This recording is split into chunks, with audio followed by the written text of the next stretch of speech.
Namaste, Jai Bharat. Today is 8th November.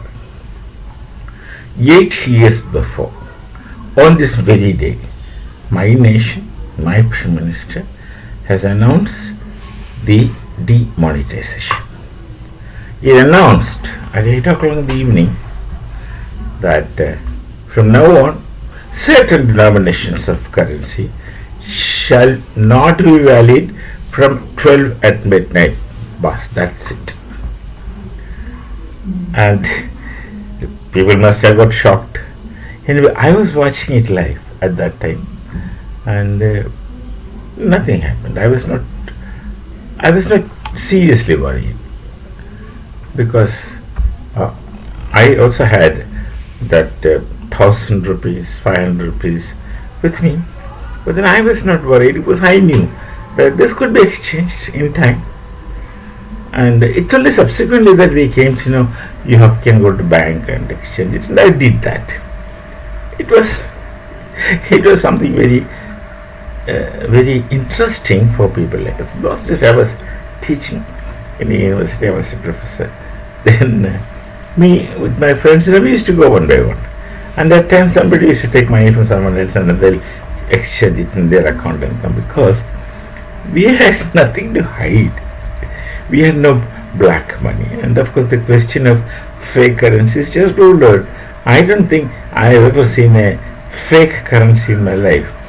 Unknowingly I might have, I don't know, without knowing, but then I never came across something like that in my entire life as I remember. But then this had been a big blow to the black money people and fake currency people. Those days, places like Balakot and some other places in Pakistan used to have long Indian currency printing factories. Somebody from here had even tipped the Pakistanis to the place from where we used to procure the paper in which we used to print our currency.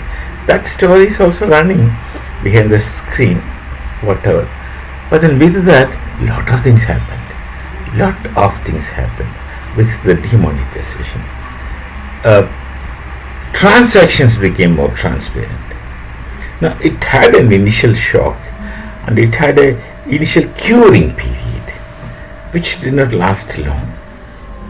Then the transformation to digital was amazing. At that time, when the question of digital was getting talked about, the very senior people who were supposed to be authorities in finance were telling that is impossible.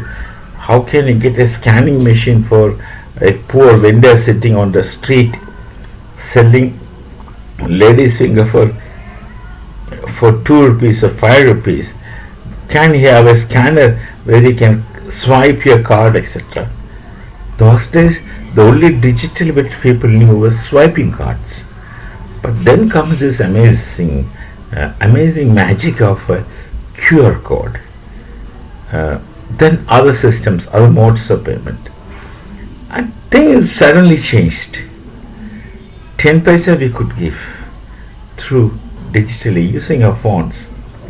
Hardly anybody carries money these days. Hardly anybody carries money.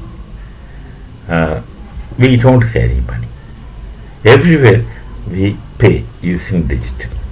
So the whole process began with the demonetization, which made the citizens of this nation accountable to the nation, and transactions the banks knew. The black money almost vanished into thin air, but though there are people with some techniques, all right, that they do, but then the wider use of black money, fake currencies, which were printed in Pakistan, and there's some of the ministers in southern part of Bharat, Kerala was telling, containers full of fake currency reached the Cochin port and was distributed among the jihadis of that area, and they were buying land and they were constructing buildings, etc. There's a big land mafia, so much of money. They'll buy land with any kind of cost. Those involved radicals. the whole thing received a serious setback. The common people who are transparent citizens did not get affected at all, except the initial curing period of few months. But then things became normal.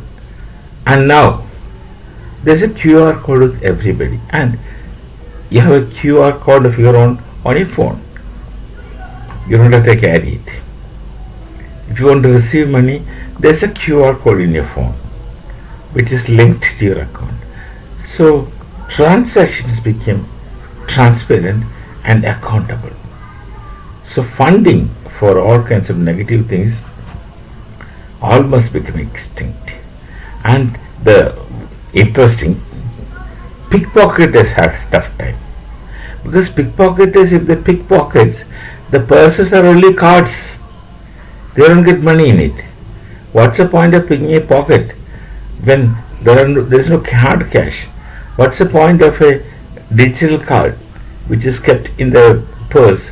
How the man who's picking it up can't use it until he has this ATM number, etc., PIN number, etc. But then again, these are all the beginning of digital transactions in Bharat. Now slowly it will move into biometrics. Thumb impression. Already we have this thumb undocking business on our applications on your phone. Everybody must be having it. The same thing could be used for money transactions. You scan your thumbs. So even if somebody gets your PIN, he can't use it. Or one need not be afraid of forgetting a PIN number or someone taking your PIN number. This kind of revolution, this 10 years before, if somebody told, we'll obviously, like the very senior leaders in the opposition, would have laughed at him. Something has gone wrong with you. That's what we would say. But then these kind of changes took place in our nation. This is because after all these years, a genuine son of the nation, a genuine son of the Sanskriti of Bharat came to lead us with a team of similar great minds. This, of course, one has to thank the wisdom of the people behind it. Number one is none other than my Prime Minister, which everybody knows. I need not to take his name, it is so obvious, so vivid and strong, so obvious. And his another ability lies in getting the right team at the right place to do the right work. This is amazing. I'm happy that I live to see these things. I live to see these changes in my nation. That really is a great, comforting thought. We shall meet again. Namaste. Jai Sri Ram.